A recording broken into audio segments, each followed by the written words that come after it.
অনেকেরই স্বপ্ন হচ্ছে ঢাকা বিশ্ববিদ্যালয় এ ইউনিট। সো ঢাকা বিশ্ববিদ্যালয় এ ইউনিট সম্বন্ধে তোমাদের অনেকেরই কিছু কোশ্চেন রয়েছে, যে কোশ্চেনগুলোর মধ্যে ভেরি ভেরি ইম্পর্টেন্ট যে জিনিসগুলো, যে ভাইয়া আসন সংখ্যা কতটি রয়েছে, আলাদা আলাদা পাস করতে হবে কিনা, এবং পাস মার্ক কত এবং চান্স মার্ক কত, এই জিনিসগুলো তোমাদের মাথার মধ্যে কিন্তু ঘুরপাক খাচ্ছে। অ্যাকচুয়ালি তুমি যদি ঢাকা বিশ্ববিদ্যালয়ে চান্স পেতে চাও বা পড়তে চাও, তাহলে অবশ্যই কোশ্চেনগুলো তোমার মাথার মধ্যে ঘুরছে।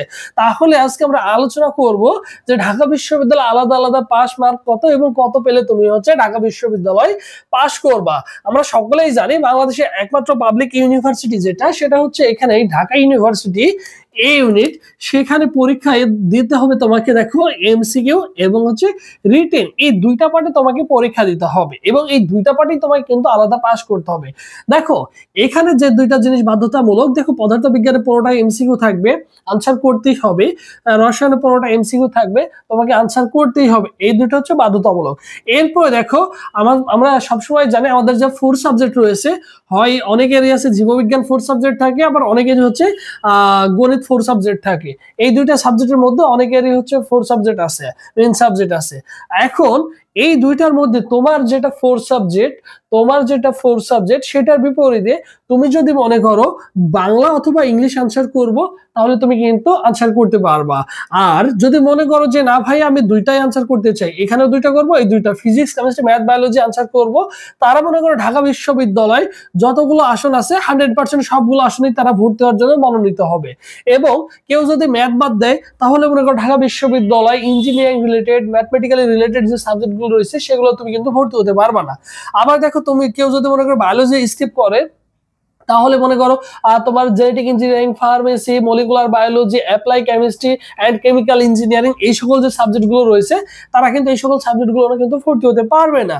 তাহলে তোমার বুদ্ধিমানের কাজ হবে, দেখো, এই ফিজিক্স কেমিস্ট্রি ম্যাথ বায়োলজি এগুলো আনসার করা। এখন এখানে আবার আসো, দেখো সেখানে আবার তোমার কিন্তু রিটেন রয়েছে। এখানেও যেগুলো আনসার করবা, যে 4টা অপশনে আনসার করবা, এখানে এই 4টাই তোমাকে আনসার করতে হবে। দেখো রিটেনে তোমাদের পদার্থে 10, রসায়নে 10, জীববিজ্ঞানে 10, গণিতে 10 এবং বাংলা অথবা ইংলিশে 10 করে থাকবে। এখানে কিন্তু তোমাকে 4টা আনসার করতে হবে। তুমি এখানে যে 4টা আনসার করবে, এখানেও কিন্তু তোমাকে সেই 4টাই আনসার করতে হবে।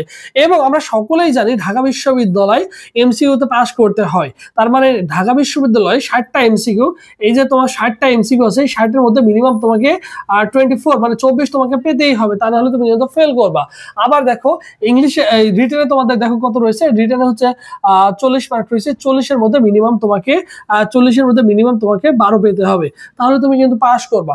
এবং আবার এই দুইটা মিলে তোমাকে কিন্তু কম্বাইন্ড পাস করতে হবে। দেখো এইটা আর এইটাই 24, আর এইটা যদি তুমি যোগ করে দাও, 12 যোগ করে দাও, তাহলে দেখো 24 আর 12 কিন্তু 36 হয়।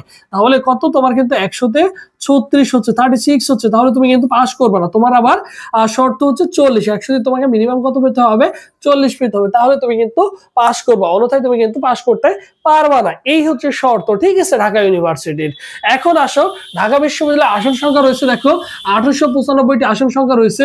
আলাদা পাস করতে হবে কিনা, হ্যাঁ, এইভাবে তোমার কিন্তু আলাদা আলাদা সাবজেক্ট ওয়াইজ পাস করতে হবে। কারণ ঢাকা ইউনিভার্সিটিতে তোমার হচ্ছে রিটেন খাতা, দেখো যেখানে প্রায় 1-1.5 লাখ শিক্ষার্থী প্রতি বছরই পরীক্ষা দেয়, সো সেখানে কিন্তু প্রত্যেক শিক্ষার্থী রিটেন পরীক্ষা দিয়ে থাকে। সো সেই ক্ষেত্রে প্রত্যেকটা ছেলেমেয়ের তো রিটেন খাতা দেখা পসিবল না।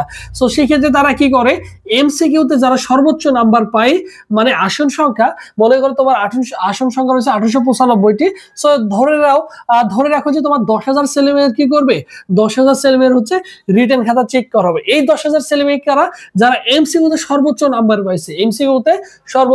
পাইছে, তাদেরই হচ্ছে এই রিটেন খাতাটা চেক করা হবে। তার মানে বুদ্ধিমান শিক্ষার্থীর কাজ হচ্ছে, তোমাকে আগে ঢাকা বিশ্ববিদ্যালয় তোমাকে যদি চান্স পেতে হয়, তোমাকে আগে এমসিকিউতে ভালো করতে হবে।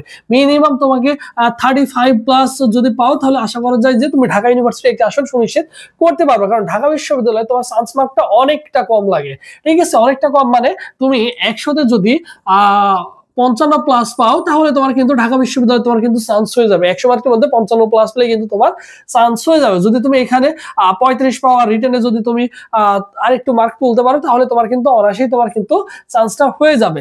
এখন দেখো পাস মার্ক কত, পাস মার্ক তো তোমাকে দেখাই দিলাম, তোমাকে মিনিমাম তোমাকে 40 পেতে হবে, আলাদাভাবে 24 আর 12 পেতে হবে।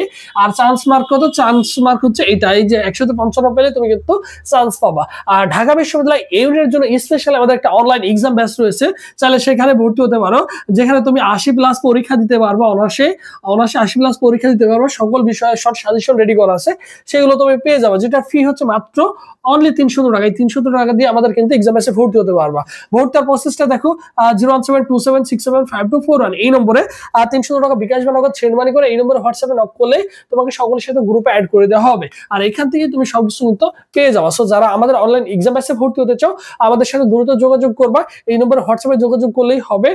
এই নম্বরে হোয়াটসঅ্যাপ আছে, যোগাযোগ করবা, তাহলেই তুমি কিন্তু আমাদের সাথে যোগাযোগ করলেই আমাদের অনলাইন এক্সাম ব্যাচে ভর্তি হওয়ার সুযোগ পেয়ে যাবা। সো যারা ভর্তি হতে চাও দ্রুত যোগাযোগ করবা।